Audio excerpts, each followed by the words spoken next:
עכשיו אני רואה את כולם, כי יש מעט, אין לי בעיה לראות את זה. נפתלי גם פה.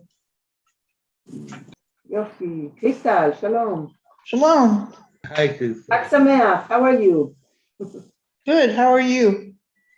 Fine, very good. אני נראה את כולם. יופי. How was your חג, קריסטל? What? Holiday. How was your holiday? I talked today with Michal Peled. I'm not hearing you. So now I can hear you. So, okay. You're not hearing me? I think, Now. Can you hear me, everyone? Yes, Now I can we hear are. you. As Crystal, I think you have to elevate your, to fix your volume in your computer. Because I checked it out in my computer and it's the maximum, and everybody here. You hear me, Crystal? Yeah. Can you? Okay. So I don't know. got hers on. I'm not sure. But I can hear Gershon really good. yeah, but Aura sounds fine to me. Yeah, I checked my volume. Everything is maximum. I also hear good, Aura. Well, בסדר. Okay, let's start. And Crystal, can you check your volume in the on your computer? Okay. Try to maybe to increase it a little bit.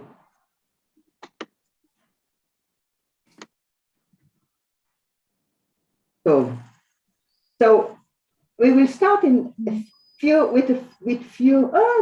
Adina גם. Shalom, Adina. After the last case. Adina? Okay. So אני אתחיל. We will start with few. Hey guys. So sorry. I see you could come, and so I'm very happy about it. We will start with a few slides about Hanukkah, but just the word Hanukkah, not all the story. This is another occasion, and here is a picture that I found in the internet, and this is from the Shoah, which a very emotional picture. Just I don't actually I didn't find. You don't want to. I didn't find a lot Okay. of the story behind, but anything. You can't hear anything. And I can't get rid of this. So that wait. I hear you have some kind of noise. Aura, also Naftali didn't hear you. Naftali? Yes, No, I he hear wrote you. in.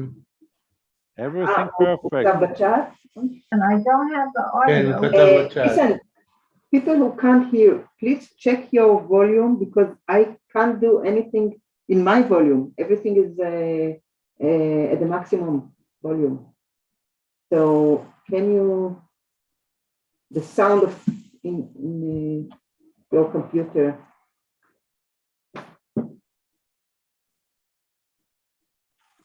Naftali, can you hear me now? Yes. So in Hebrew, the word Hanukkah comes from the root Chet Nun Chaf. Of course, part of it is in Hebrew because we are talking about the word. And there are two meanings actually to this word. First of all, to dedicate to, I forgot how to pronounce it, inaugurate. Mm-hmm. Inaugurate. So inaugurate, and we say in Hebrew, lachnoch someone to for example, a guide who takes a young kid or a pupil and teach him and or her. This is lachnoch, and to also from the word chinuch, and the Rabbi David talked about it yesterday, to train, to educate, to teach, okay, lechanech. Now, maybe no. So we have in the word comes from the Bible, and we have a few sources for this word. In Numbers chapter 7, we have Robbie, would you like to read these verses? In English. In English, yes. Okay, and the princess brought the dedication offering of the altar, and in the day that it was anointed, even the princess brought their offering before the altar. And the Lord said to Moses, they shall present their offering, each prince on his day, for the dedication of the altar. This was the dedication offering of the altar, and in the day when it was anointed at the hands of the princes of Israel, 12 silver dishes, 12 silver basins, 12 golden pans. And all the oxen for all the verses talk about the dedication offering or the dedication of the altar. Can you read also this verse? And all the oxen of the sacrifice of peace offering, 20 and 4 bullocks, the same 60, the he goats 60, the he lambs of the first year 60. This was the dedication offering of the altar, and that it was anointed. So after after it was anointed, in the very beginning of its use, the first time that they used it, it is called to lachnoch, Chanukat HaMizbeach. And we also have, another example about the altar in Chronicles, and we also have in Psalms a song at the dedication of the house of David, Shir Chanukat HaBayit David. And today we would say, when we move to a new house, or we would say, let's celebrate Chanukat HaBayit. Mm-hmm. Now another well, it's not another meaning, but in a different way of using it. We read this parasha not long ago. Gershom, can you read this too? Gershom? Yes. Okay. So let me Here. come back. Listen. And the officers shall speak unto the people, saying, what man is there that hath built a new house and hath not dedicated it? Let him go and return to his house, lest he die in the battle and another man dedicate it. And Solomon offered for the sacrifice of peace offerings, which he offered unto the Lord, 22,000 oxen and 120,000 sheep. So the king and all the children of Israel dedicated the house of the Lord. Okay, so it's the same meaning, but here with the verb בנה בית חדש ולא חנכו, לא חנך אותו, או ויחנכו את בית אדוני. Okay, and another example in Nehemiah, we have the Andreas writes that she have a problem with the voice. With the listening? Yeah. Adina?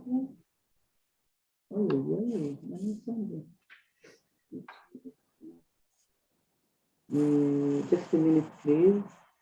I can't hear. Oh, perfect. I need to. Okay. No, nothing. Well, Naftali wrote that. Yofi, Naftali. So Naftali can hear me. Adina, well, we can't see her now. I don't know. let's continue. In Nehemiah,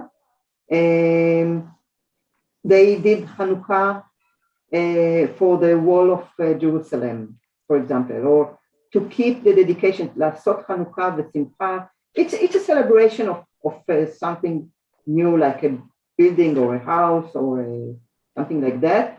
And here is the meaning of to train someone. And there is a very known, a well-known verse, חנוך לנער על פי דרכו, in Proverbs. Train up a child in the way he should go, and even when he is old, he will not depart from it. Okay, so this is to train. Now, so these are the two meanings of this word. And Yossi sent me today about something about maybe the origin of Hanukkah is pagan, actually, pagan origins, and associated with the with festivals about the length of the day. You know, in December we have the shortest day in the year, and people in the old days probably they were afraid that the word will be diminished or something like that, and they celebrated with a lot of fire and light, and celebrated two festivals of 8 days.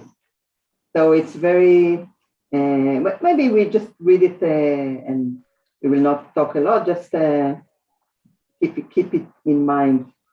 Crystal, can you read this, if you like? No, I can't see it. You can't see it. Okay, so you can't see Can you get someone else to read? Yeah, no problem. Okay, I mean, you can't see it, you can't see the screen? It's too small. Oh, I see. Okay, Orit. Hi, Shalom, Orit. How are you? Would you like to read this? You know what, we can, let's see, unmute yourself. Okay. This is a question worth asking, given the disturbing proximity to Hanukkah. Maybe read the question. Is Hanukkah? Okay. Is Hanukkah a holiday with pagan origins associated with the diminishing of the sun? This is a question worth asking, given the disturbing proximity to Hanukkah. Holidays that were associated with fire and light have been celebrated in the past, as it is the shortest day of the year, currently December 21st, and in the ancient world, according to the Julian calendar, on December 25th, Christmas Day. In the ancient world, fire holidays were practiced at 2 points in the calendar, the first at the height of summer, and the second towards the renewal of the extension of daylight hours, right next to Hanukkah, which raises the questions of whether the connection between Jewish and pagan holidays is accidental. It is interesting to find that even in the Roman period, 2 8-day holodays were celebrated in the vicinity of Hanukkah at the end of December and the beginning of January. That's enough. Do you believe this? Okay. What is the source? You know what? I think there are all kinds of sources for that. Listen, we weren't in we weren't alone in the environment. And look at all our traditions from that we studied in Leviticus. It's always connected to what the other nations or other people did also. Either if it's the sacrifices and we will read also today about the bread we will read it, but it's not many of the things that we are forbidden because the other people did this. Mm-hmm. So it's not maybe it is very makes sense to me, please. Okay. Uh-huh. Yeah, what? No, I was thinking about, I always dislike it's Yom Kippur when someone has to lie down on a rug. Lie down on a rug? On the rug. Yeah. And it reminds me of an Arab custom that they, you know what I'm. Yeah, I understand. You know, you're saying that we have something in common with other nations. You know, there is I mean, probably there were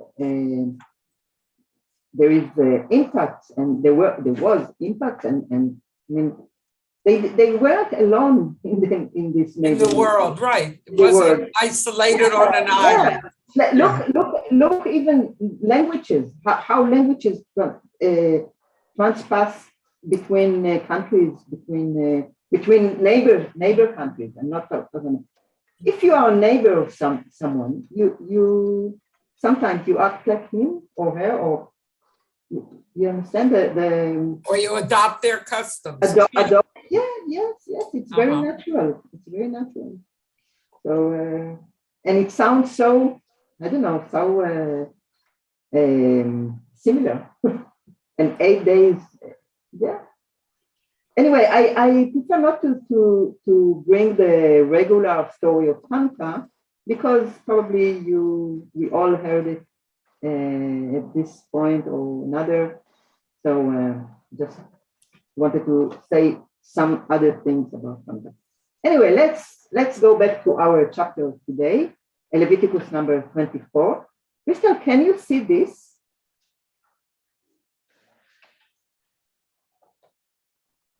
No, no, I can. Now you can? Yes?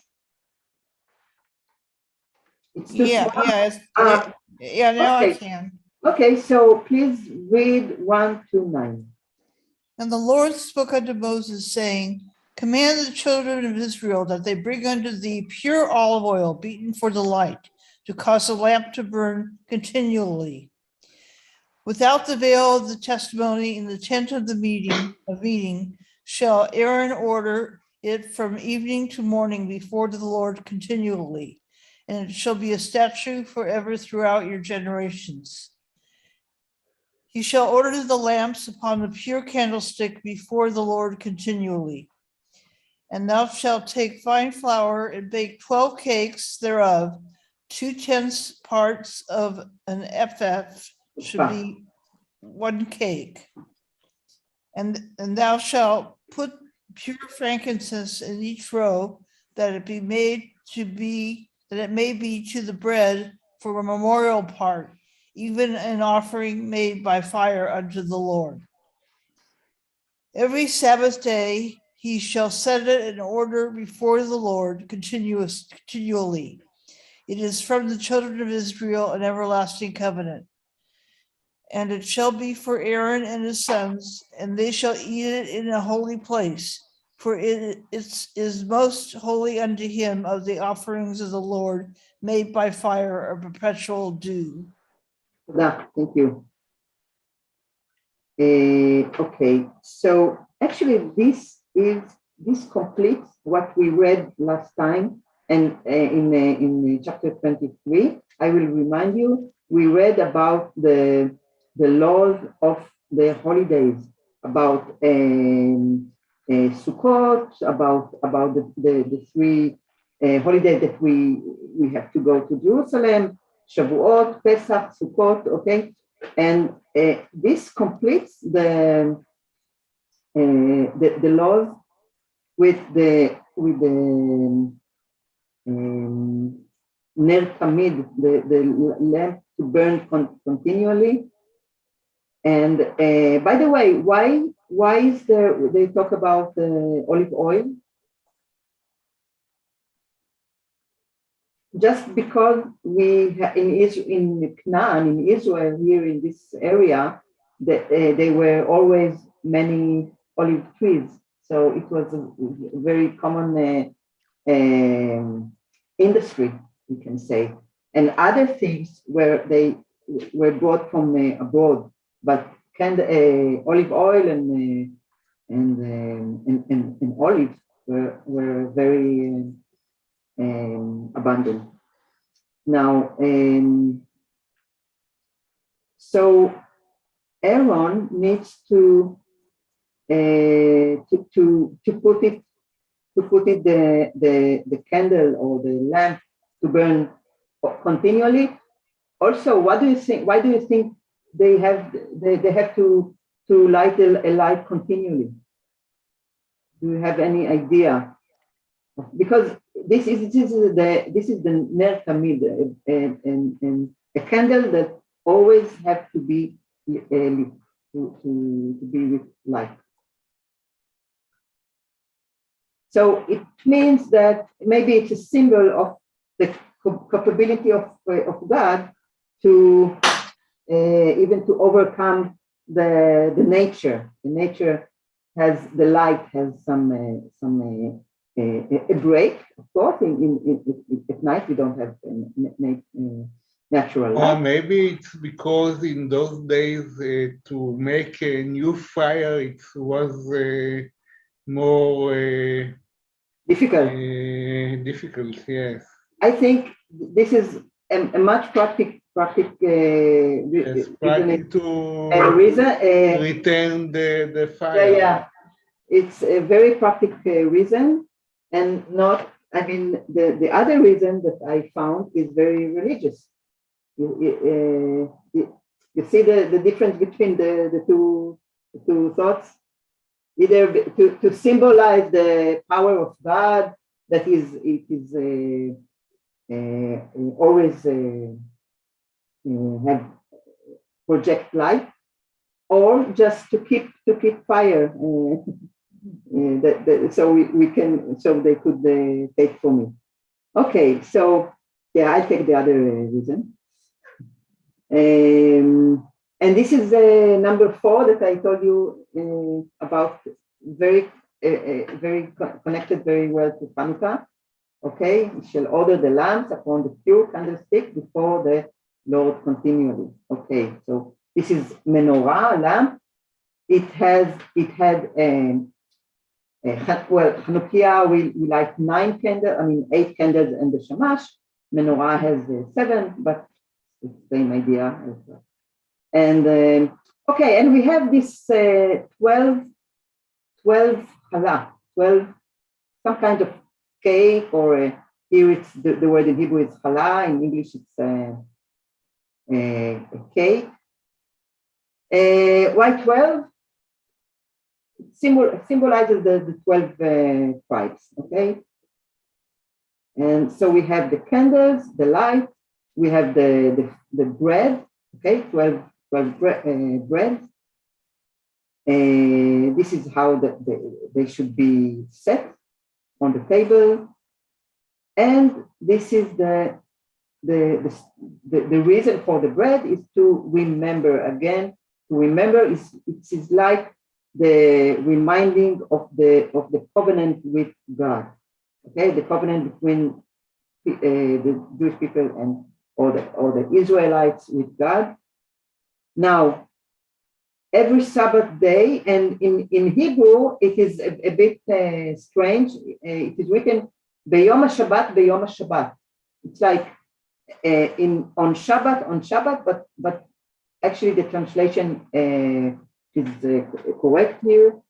It is just every Shabbat. So every Shabbat, the high priest had to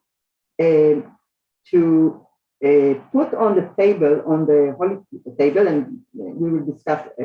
I will remind you the setup in the tent of Oel Ha'edut, the tent of meeting.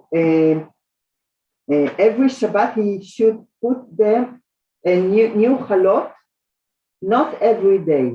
Okay, now it is bread. So and the next Shabbat he would replace them with new chalot. Okay, just keep this in mind. So probably after a week, the bread, what is has become from it? ruined, right? I mean, it wasn't too, or it was almost ruined. Do you, are you with me? The seder, okay? So one chalot every Saturday, or sorry, 12 bread every Saturday, and that's it. I mean, the next Saturday, new chalot, and not in the middle of the week. Okay, let's, and of course it is, this is the laws for the Israelites to do it forever. Okay, this is the, I mean, the high priest and the other priests should do it forever. It's a perpetual view. Chok olam. Now, let's just remind ourselves. Here is a nice pictures of that I found of the golden table with the 12 chalot, some kind of focaccia or something. I don't know.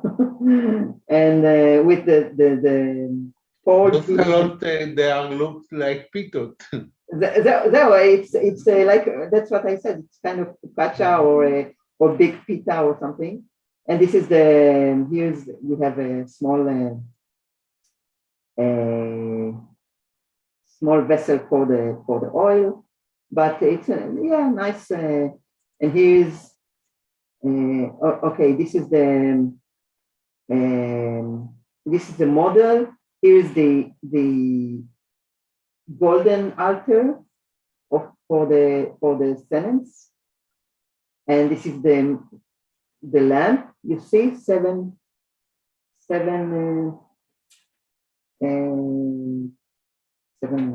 How would I say? אורית, איך לקרוא לזה? שבע קנים, שבעה קנים.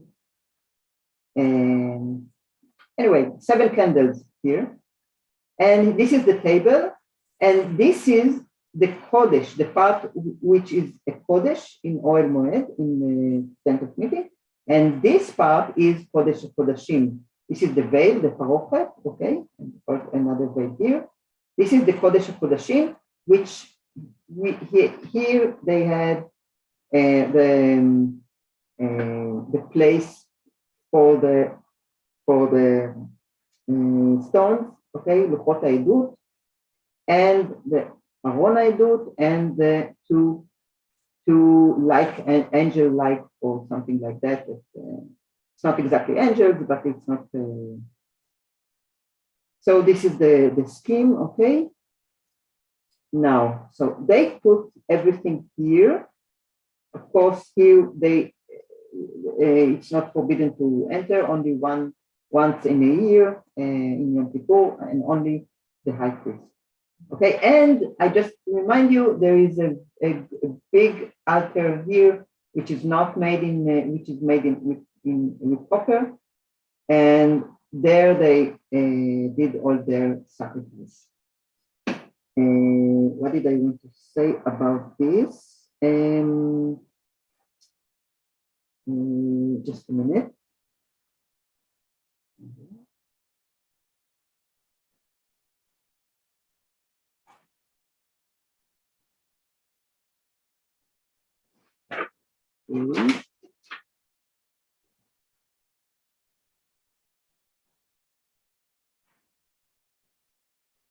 Okay, I think it's we can move on, unless you want to say something about it.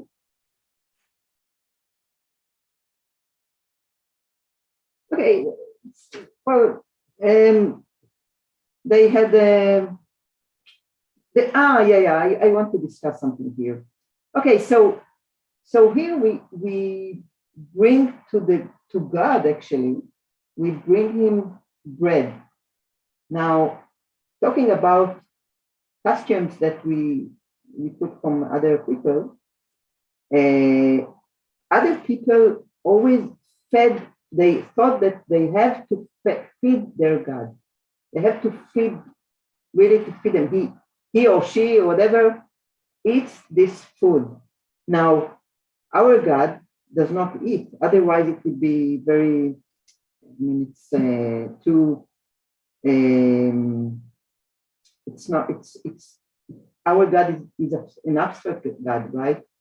So this is why that now other people, other nations, brought their bread to their God every day. Every day he got a fresh bread from the bakery. Imagine the smell, the good smell.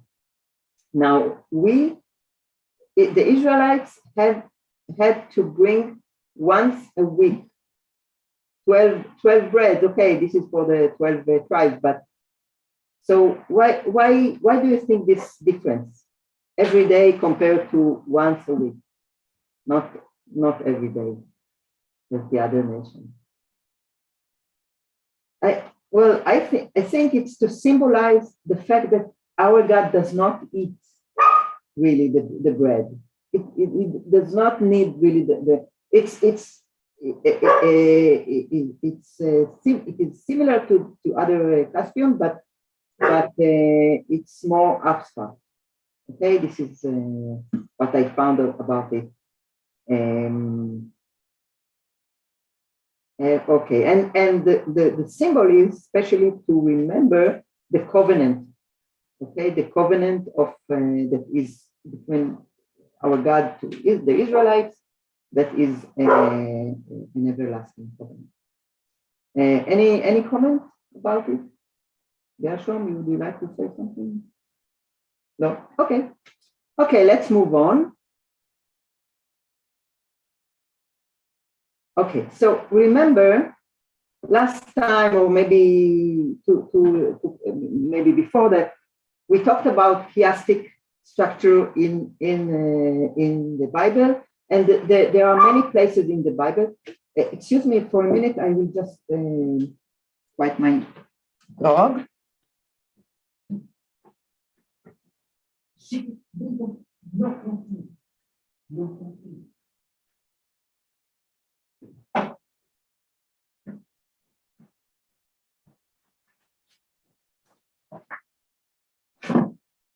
So remember when we said it's a structure of 1, 2, 3, 4, 2, 3, 1, and we have a center, and we have 3 or 4 or 5, never mind, a few verses that guide us to the center, and after that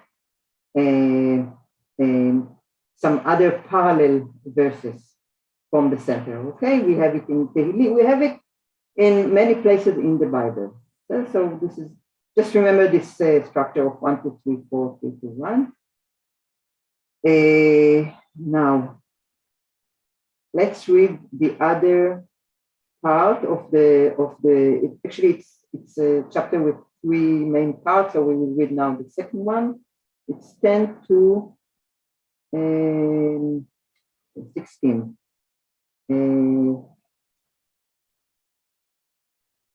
אורית, את יכולה לקרוא שוב? טוב?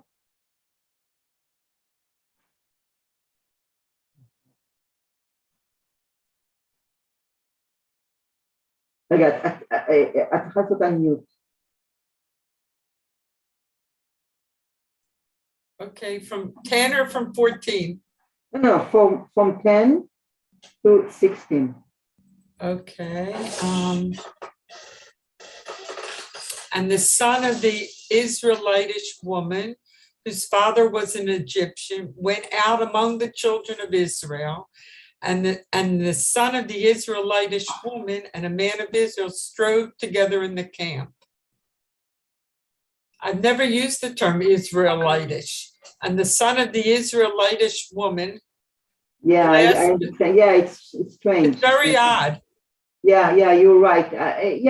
This I think this translation is not very good all the time. It's the son of the woman, the Israeli woman. That's the Israelite woman. So That's can I change it and just say Israeli woman? Yes, sure. Yeah. Blasphemed the name and cursed, and they brought him unto Moses.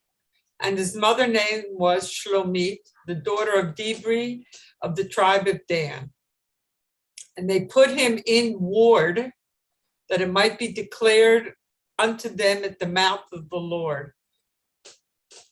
And the Lord spoke unto Moses, saying, bring forth him that hath cursed without the camp, and let all that heard him lay their hands upon his head, and let all the congregation stone him. Oy. And thou shalt speak unto the children of Israel, saying, whosoever curses his God shall bear his sin. And he that blasphemeth, I would have said blasphemized, but the name of the Lord, he shall surely be put to death. All the congregation shall certainly stone him, as well the stranger as the homeborn. When he blasphemeth, I've never heard that word, the name shall be put to death. Okay, yeah, I should do this also. I wonder what my Yeah, translate. yeah, can you look it up? I mean, it's really, If I find it. Okay, so here we have all of a sudden, after all the laws about holidays and all that, this is why the 9 first verses are like a continuation to chapter 23. Now we have another topic, another issue.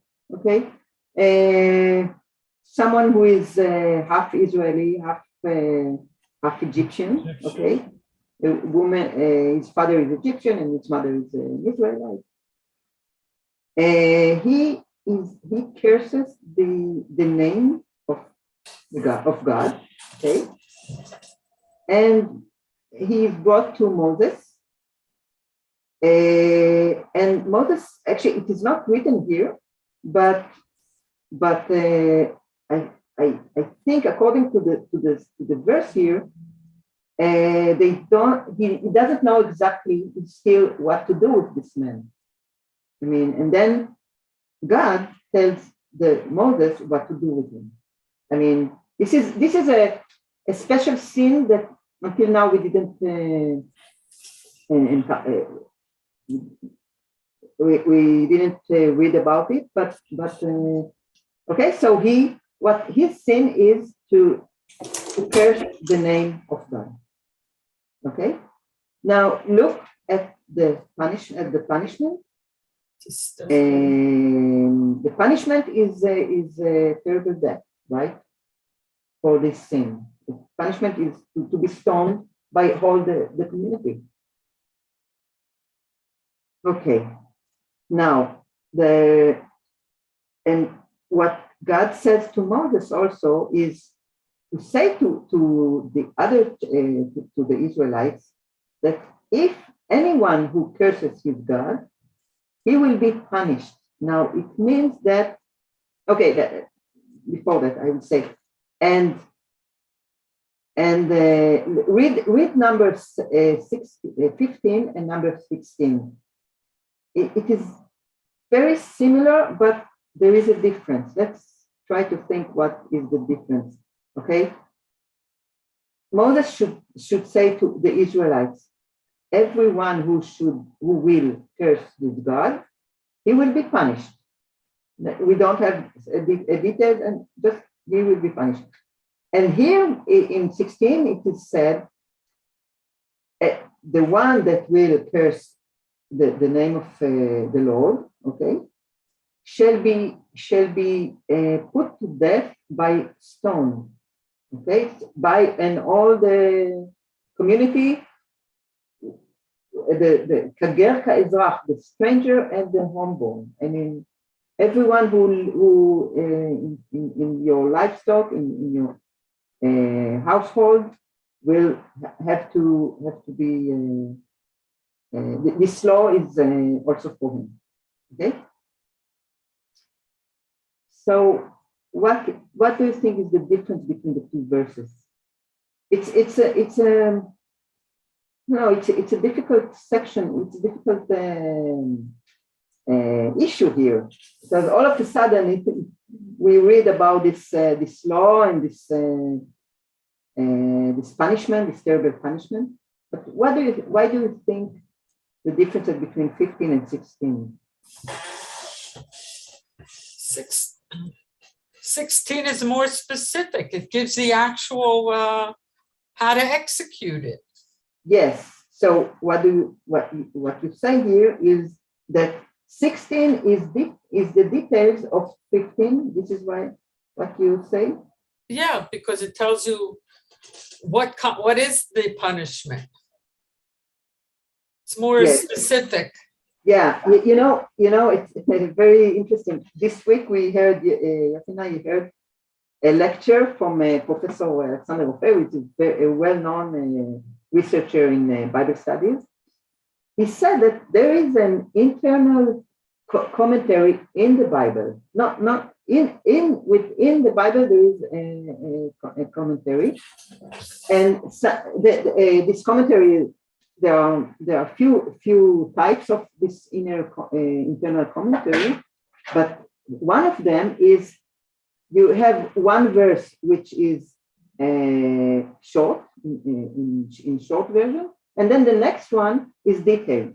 So according to what you're saying, it's exactly, and we have another example you see later. According to what you're saying, this is and we have 15 that it is quite like a general idea, and 16 is detailed general idea, right? Mm-hmm.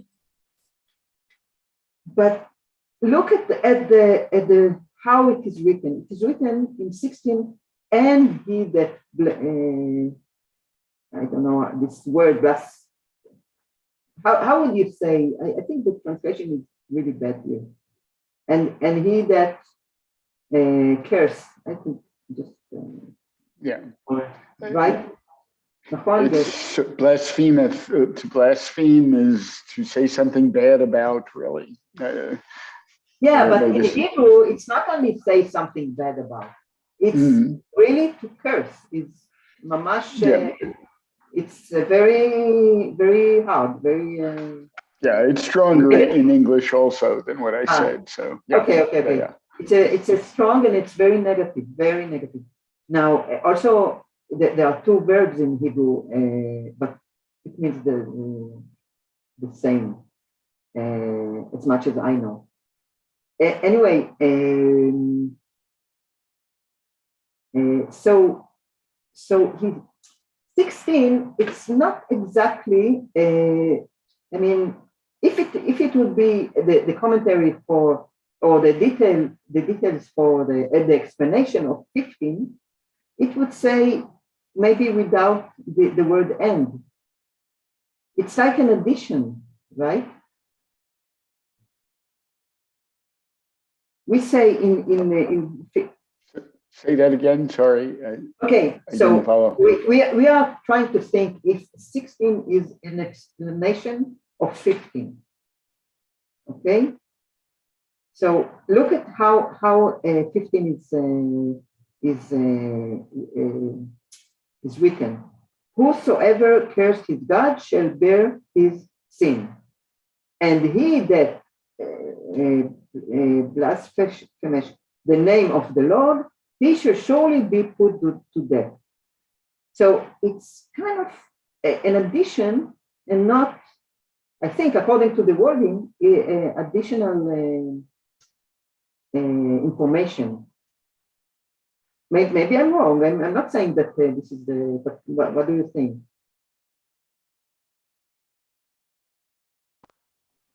Okay, so yeah, that makes sense to me. That I mean, yeah, but and still we have. So if it is not an explanation like what we said, so why we have it twice? I mean, or maybe the lekalel v'noker, it's not the same meaning.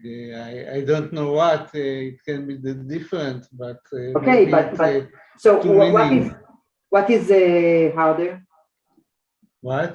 What is the harder meaning?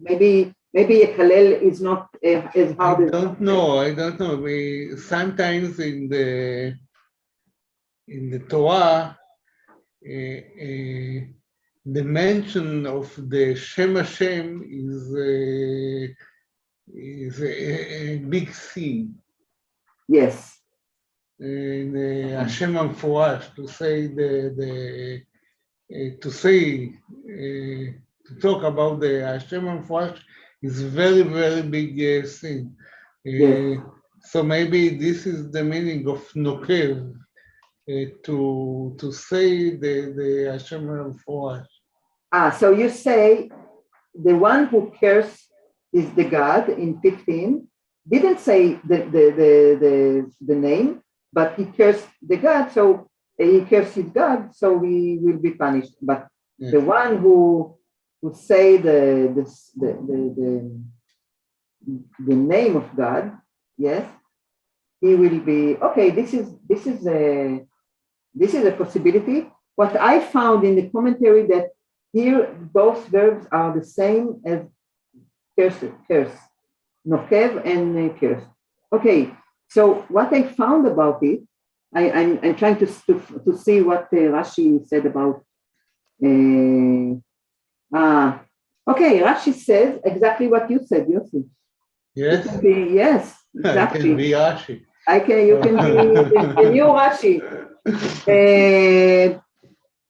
Who said that? Okay, the המקלל בכינוי. Yes, the one who curses God, he didn't use the name, so he just said like an ugly word or something about God. But okay, so another explanation for these two verses is that someone who curses his God bear his sin. It means that he curses his God in his home. Nobody was around. He was alone. Nobody heard him or her, and he will bear his sin. And because nobody heard him, the only one that can punish him is God. So bear his sin. It means that God will punish him. Okay, this is 15. Now, the one who says and curses, either curses the name of God or use the name of God in a negative, very negative way. I would say use the name of God in a negative way in public. This is the it is not written here, just a possibility of commentary. In public, so everybody heard him, he will be stoned by all the community. Okay, and this, which means that this sin is so grave, so severe that the punishment is death. Okay, any comments about it? Okay, let's move on to the third part of the chapter, and then we will see all this color that I put here. This is for the chiastic structure. So meanwhile, we will ignore this, and we will be back to it later. Who wants to read? Today we are. Crystal, את רוצה לקרוא? You'd like to read from 17 to 23.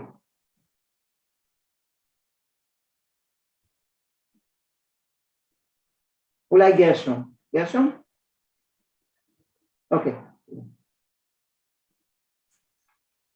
Okay, 17. Yes. And he that smiteth any man mortally shall surely be put to death. And he that smiteth a beast mortally shall make it good, life for life. And if a man maim his neighbor as he hath done, so shall it be done to him. Breach for breach, eye for eye, tooth for tooth. As he hath maimed a man, so shall it be rendered unto him.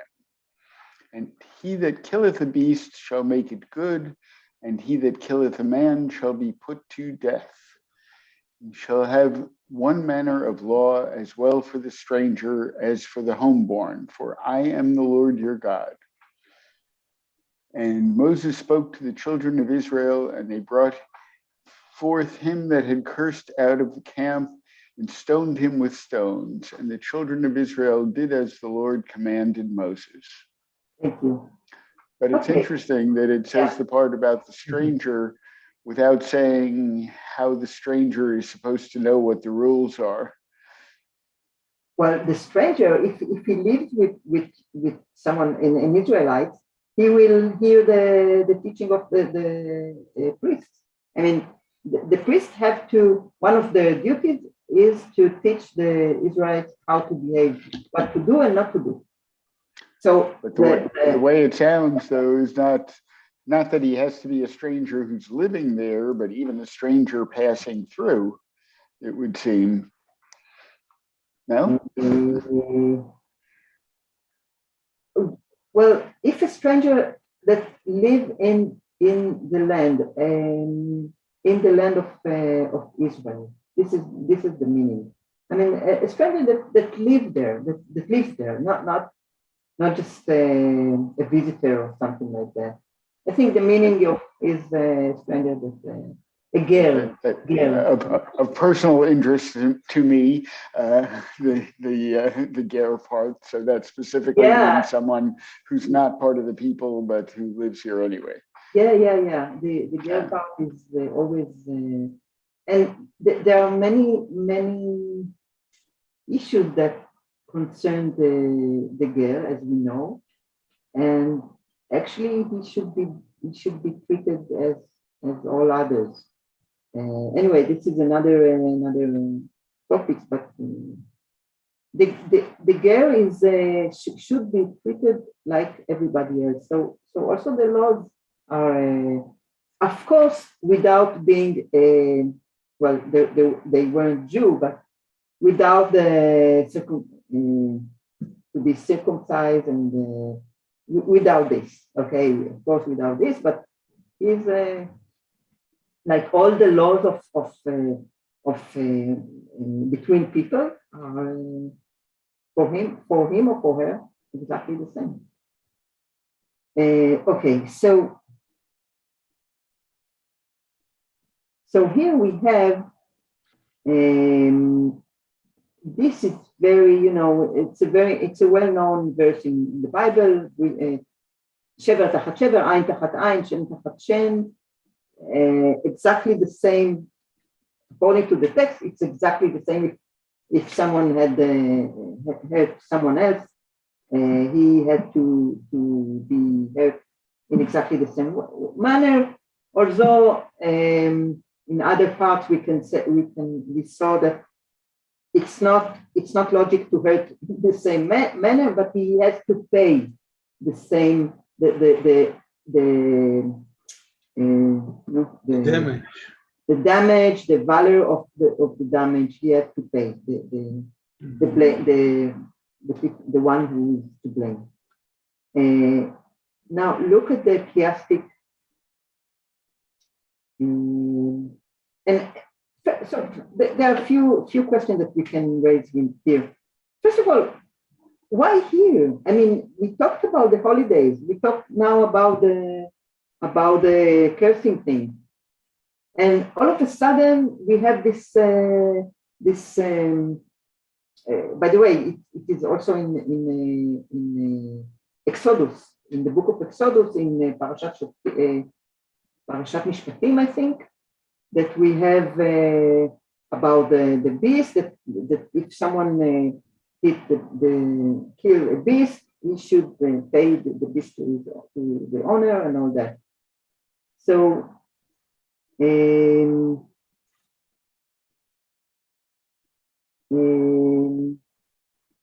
I wanted to show you the chiastic structure of this text. I will reduce a little bit the size. Okay. So we have. So actually, it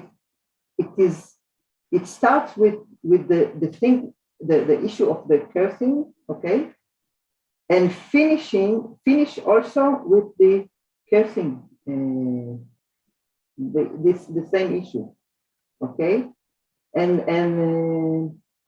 the punishment is here. Here is the instruction of God to Moses to say to the people, okay, to stone the cursor, and here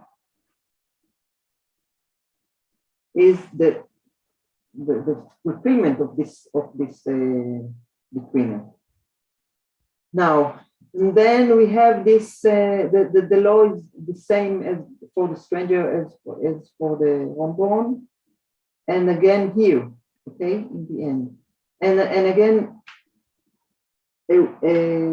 someone who kills someone else, and here, someone who kills a beast, and we have it here. You can follow the colors. And the one with the maim, his neighbor. Okay, so the center is number 20. Okay, and what I found about it is that the book of the priests, or the book of the book of the priests, it has to be midah neged midah. It is. I mean, all these sins are very, very severe, and they have to. The sinner had to be punished in the very severe, in the same severeness of punishment. If you can understand what I mean. Yes, מה? רגע, אתה במיוט, יוסי. It's very nice what you're talking about, that the psukim, it's written to tell us an idea. Midah keneged midah. It's the order of the psukim, the idea of midah keneged midah. Yes, exactly. It's very nice. I mean, Orit, do you have an idea of how to translate midah keneged midah? Something against the other thing.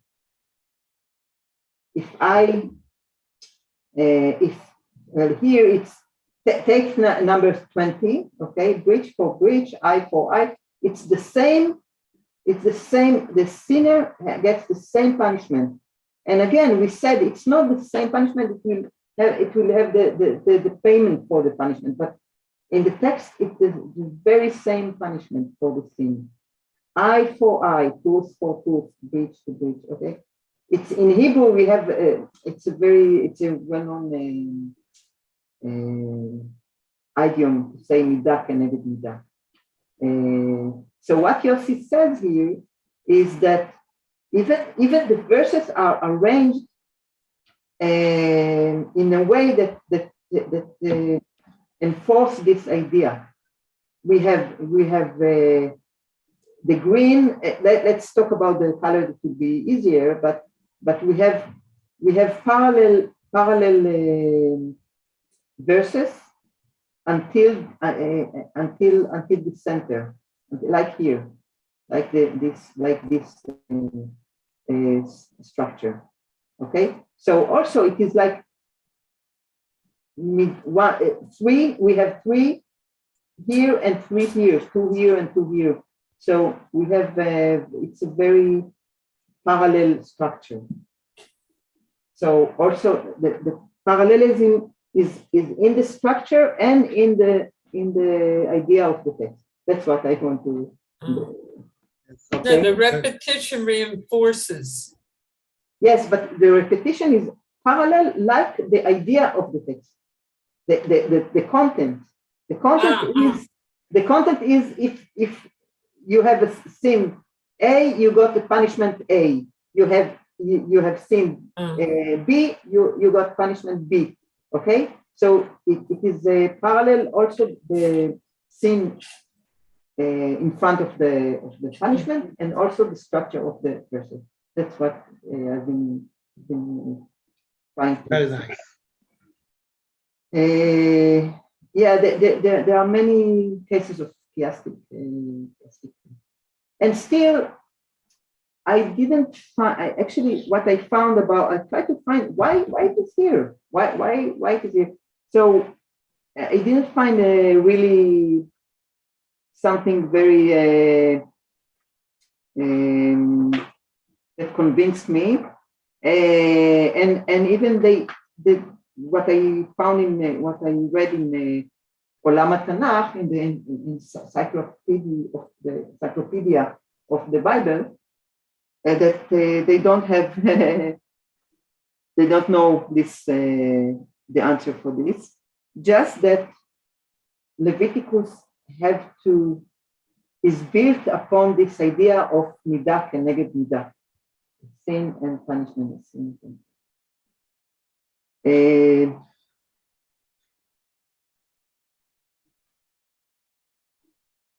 Okay, another maybe philosophical question that we can ask is, okay, we always want God to bless us, right? In our prayers and all that, we ask Him to bless us with good good health, with money, with everything. And also, but we also bless Him in certain occasions. Baruch Adonai, that's Torah said it in the first time. So what I want to say, first of all, how can a human being, bless or curse God? I mean, it is God can do it to us because He is God and we are only human beings. So how can this is really I think a philosophical question of the meaning, about the meaning of blessing and cursing, and what do you have any comment about it?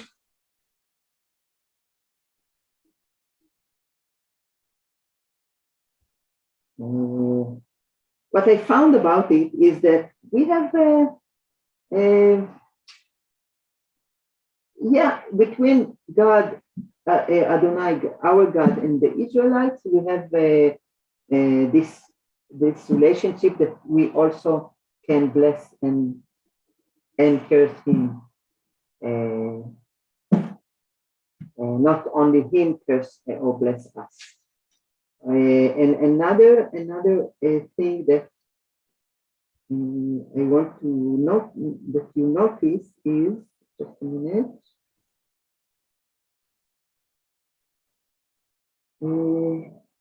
Okay, in 17 it is written, and he that smiteth any man mortally shall surely be put to death. So this is emphasized because what I found about it, and that in other nations, people from high society or high society, if they killed someone, they didn't, they weren't punished by death, and people from lower part of society were punished by death. So here there is equality, equality between people. It doesn't matter if you are rich or poor. A killer is a killer.